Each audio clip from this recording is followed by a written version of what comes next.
after my initial awakening of the Kundalini, there were lots of phenomena. I had a rash that went up the back of my spine like a snake of Kundalini. I had incredible back pain. I had previously born with a congenital defect. I had a back operation 5 years earlier to correct where L5 was connected correctly to S1. And it's just all this pain started coming up. And it continued to go all the way up my spine. And at the same time, I was merging into the white light. A red rash appeared on both of my palms, what we call stigmata. And it was like, wow, there's a lot going on. But that's just phenomena.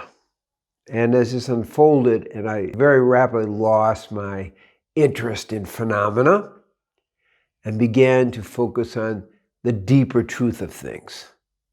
And that deeper truth of things was I was going through an amazing metamorphosis from a person thinking I was the body to a person realizing that the personality is a case of mistaken identity. And within me was this incredible God force unfolding, and true, it's in everybody. But I became more and more aware that I was being transformed by the awakening of the spiritual energy. That was the real wake-up call here. It was like, wow, this is beyond my imagination.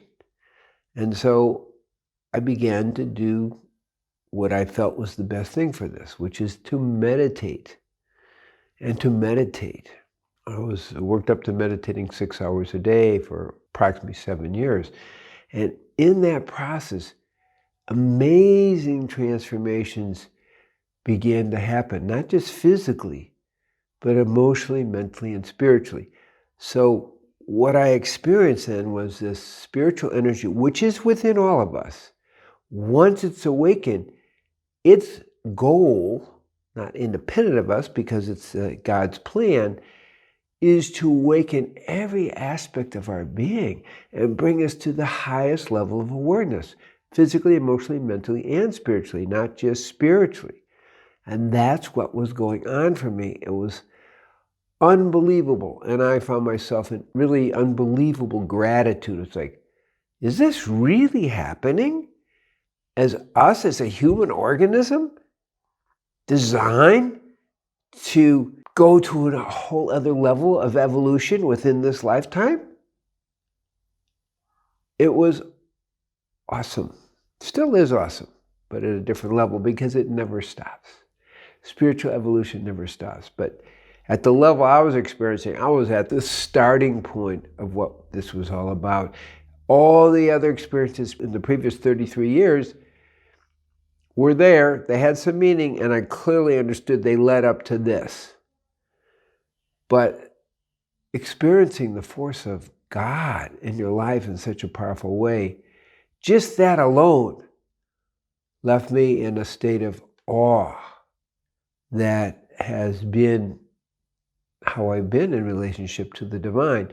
Now, the divine also, what I began to experience, this is within me. That white light in me, that eternal white light glowing in me that has led to a deep, profound emptiness, that was all there to begin with, just waiting to wake up. That was the amazing lesson for me. And how was that the amazing lesson? Because it never occurred to me that that could be the case. So I learned to live in a way that fed this energy of Kundalini and going beyond even the energy of Kundalini. That was the next step, but the evolution was continuous. So it was like, okay, the door is open. I'm taking this seriously. The image of God really is planted in us. And my work is simply to support the image of God coming to its full manifestation within myself. Unbelievable for me, mind-blowing for me.